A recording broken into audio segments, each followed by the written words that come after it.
অনেকেরই ভয় লাগতে পারে, অনেকেরই চিন্তা করতে পারে যে নির্বাচনে যারা ক্ষমতা আসবে, বিশেষ করে আমি খোলাখুলি বলি, বিএনপির কথা যদি কেউ বলে যে বিএনপি কিভাবে আসবে, গত 9 মাসে বিএনপির উপরের দিকে বা বিএনপির যারা সুপ্রিমো, তাদের অ্যাটিটিউড, তাদের পলিটিক্যাল স্টেপ দেখলে সবাই দেখতে পাচ্ছেন যে তারা ইনক্লুসিভিটি বিশ্বাস করে।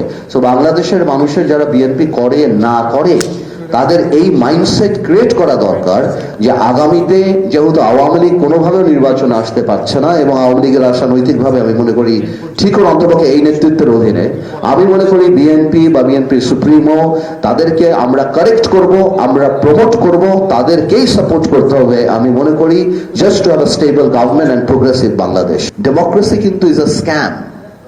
আপনি যদি ডেমোক্রেসি ঠিক করে হ্যান্ডেল না করতে পারেন, তাহলে democracy is the biggest scam. আপনি যদি রং মানুষদের হাতে ক্ষমতা দেন, যেটা আমি রিপন ভাইয়ের সাথে একমত যে আমাদের সংসদ সদস্য কারা হবে